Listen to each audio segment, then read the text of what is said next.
빅터 프랭클이라고 하는 사람이 쓴 죽음의 수용소라고 하는 책이 있습니다. 나치의 수용소에서 살아남은 사람의 피눈물 나는 고백이 담겨 있습니다. 죽음과 맞닿아 있는 수용소에 갇힌 사람들이 가장 자주 꾸는 꿈이 무엇이었을까? 그것은 빵과 케이크와 담배 그리고 따뜻한 물로 목욕하는 것이었다고 합니다. 혹독하고도 상상할 수 없는 노동과 모욕감, 그리고 내일에 대한 소망이 없는 죽음의 그늘에서도 잠을 자는 동안만큼은 모든 것이 평온했을 것입니다. 그런데 수용소 생활의 24시간 중 가장 끔찍한 시간은 언제였을까? 바로 기상시간이었다고 합니다. 잠자는 동안 가졌던 평온함이나 안전함에서 깨어 지상의 현실로 돌아오는 새벽의 기상시간이 가장 끔찍했다고 합니다. 책은 또한 죽음의 수용소에서는 사람들은 문화적 동면에 들어간다고 합니다. 모든 문화적 혜택, 여가활동, 취미생활, 그 어떤 문화생활도 꿈도 꾸지 못했을 것입니다. 그런데 두 가지 예외가 있었으니 그것은 바로 정치와 종교였다고 합니다. 정치에 관한 이야기는 어디서나 시도 때도 없이 들을 수 있었습니다. 그 옛날이나 지금이나 정치와 종교는 모든 사람들의 관심사인 것이 신기합니다. 그리고 종교와 관련된 의식 중에서 가장 인상 깊었던 것은 막사 귀퉁이나 자물쇠가 채워진 컴컴한 가축 운반용 트럭 안에서 행해지는 임시 기도나 예배였습니다. 넝마 같은 옷을 입은 채 멀리 작업장에서 피곤하고 굶주리고 얼어붙은 몸을 이끌고 막사로 돌아가는 바로 그 트럭 안에서 즉석 예배와 기도회가 이루어지곤 했다고 합니다. 임시 기도와 예배를 통해서 새 힘을 얻었을 것입니다. 이렇게 하루하루 죽음을 앞에 두고 때로는 내일을 알 수 없는 삶을 영위하다 보면 지치고 피곤할 때가 있습니다. 오늘 말씀 시편 6편 6절의 말씀을 보면 다윗도 이렇게 고백합니다. 나는 신음하다 지쳐버렸습니다. 내가 밤새도록 울어 눈물로 침대를 적셨으며 내 이불도 푹 젖었습니다. 라고 고백했습니다. 이런 지친 영과 육이 지쳐있을 때 힘을 얻어야 하는데 그 방법을 소개한 분이 있습니다. 바로 릭 워렌 목사님이 만성적인 피로와 영적 죄책감을 갖고 있는 사람들을 위해 조언한 성경에서 찾은 영과 육에 활력을 주는 5가지 법칙을 소개한 적이 있습니다. 이 5가지 법칙을 성경 말씀을 통해서 영과 육이 새롭게 일어나는 어떻게 활력을 찾게 되는지 덧붙여서 말씀을 드립니다. 첫 번째, 죄가 없는 깨끗한 마음을 소유하라. 사람들은 아침에 일어나 돌아다니면 먼지가 묻어 저녁이면 목욕하거나 세안을 하거나 씻지 않으면 몸이 불편하듯 영혼이 편하려면 죄의 고백이 있어야 합니다. 그 방법은 바로 성경에 있습니다. 요한일서 1장 9절에 보면 만일 우리가 우리의 죄를 자백하면 하나님은 신실하고 의로우신 분이시므로 우리 죄를 용서하시고 모든 불의에서 우리를 깨끗하게 해 주실 것입니다. 라고 했습니다. 여기서 자백이라는 말은 동의하다, 인정하다 라는 말입니다. 이 말은 자기가 내가 죄인이라는 데 동의하고 인정하고 자유롭게 말할 뿐 아니라 공언하고 자백한다는 말입니다. 그래서 기독교에서는 가장 중요한 단어 중에 하나가 회개입니다. 예수님의 공생의 시작도 회개였습니다. 마태복음 4장 17절에 보면 그때부터 예수께서 말씀을 전파하기 시작하셨습니다. 회개하라, 하늘나라가 가까이 왔다.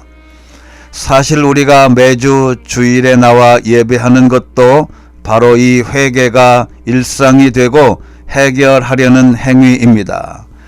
회개하고 죄를 자백하면 새 힘과 새 능력을 부여받을 수 있습니다. 두 번째는 사람이 아닌 하나님을 바라보는 시각을 가져야 합니다. 사람은 믿음의 대상이 아닙니다. 사람은 믿음의 대상이 아니라 사랑의 대상입니다. 우리는 항상 어떤 일을 하든 하나님을 바라봐야 합니다. 골로새서 3장 23절에 있는 말씀을 보면 무슨 일을 하든지 사람에게 하듯 하지 말고 주께 하듯 마음을 다해 하십시오 라고 했습니다. 환경을 지배할 수 없지만 바라보는 시각은 선택할 수 있습니다. 사람이 아닌 하나님을 향해 시각만 바꿔도 많은 스트레스가 사라집니다. 사람을 보고 실망하는 경우가 많습니다. 교회에 나올 때도 사람을 보고 나오면 언젠가는 실망합니다.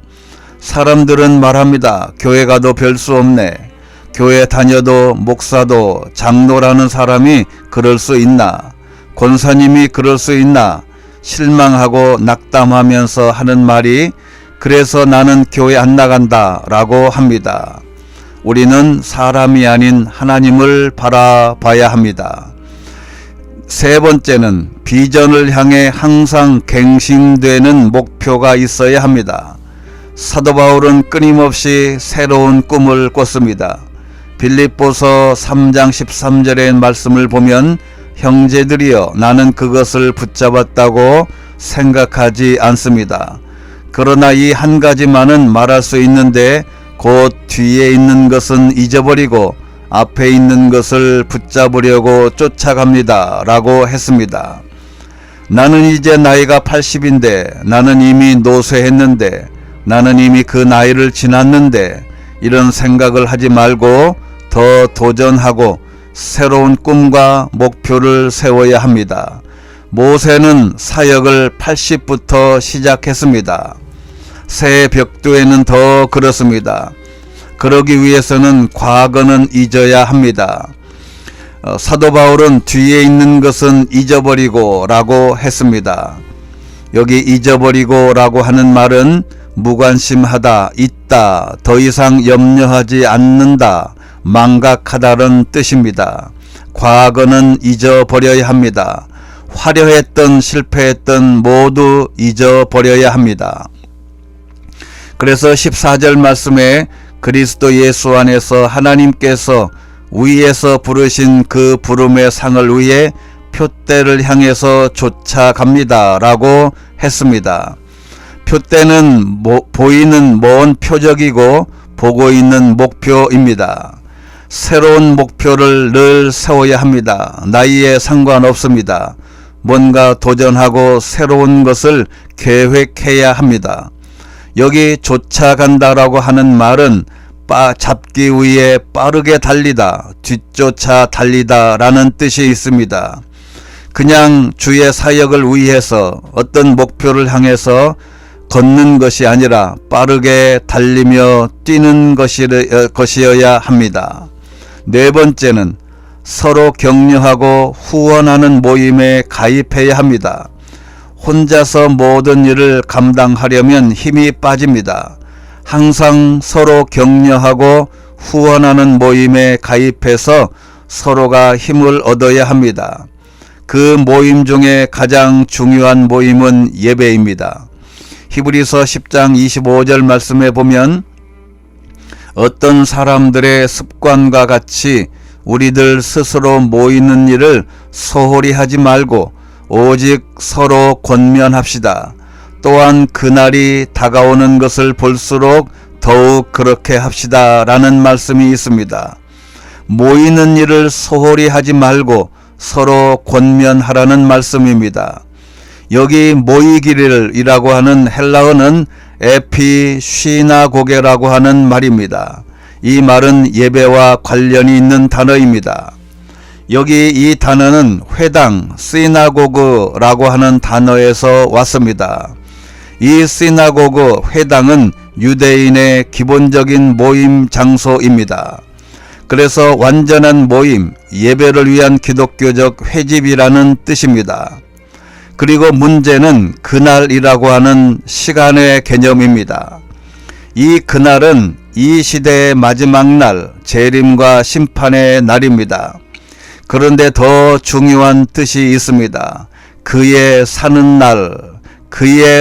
날이라고 하는 뜻입니다. 즉 내가 사는 날, 각자가 죽음이 오기 전까지라고 하는 뜻입니다.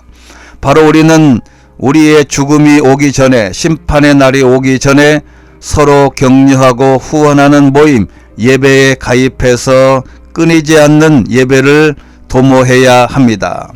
마지막 5번째는 하나님께 플러그를 꽂아야 합니다.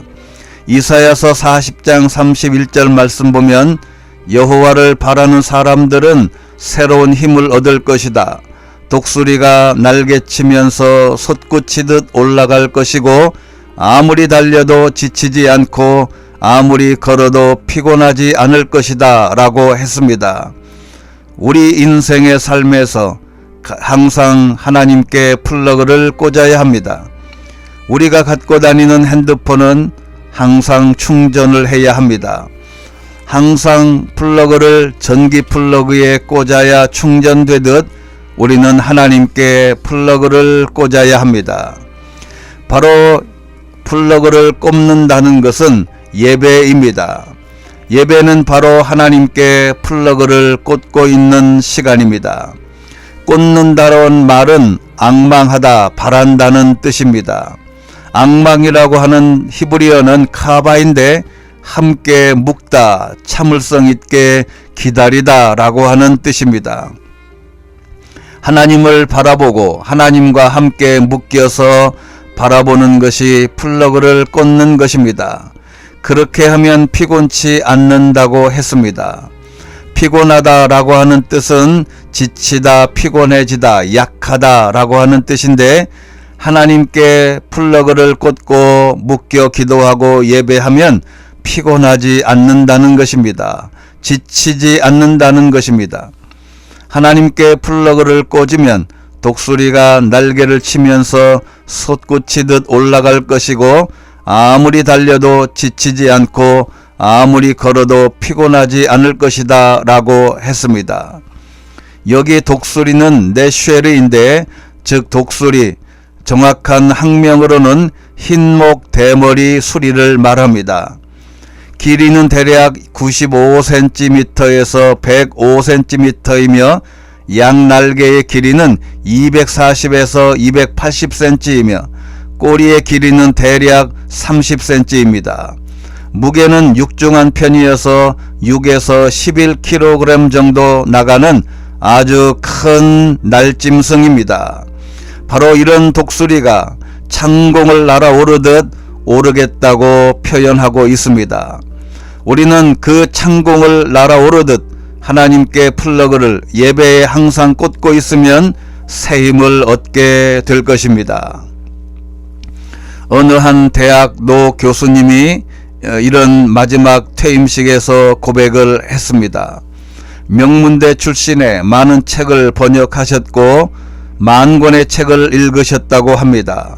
그리고 성도를 섬기는 사역 대신에 교육자가 된 교수님이 마지막 이런 고백을 했습니다.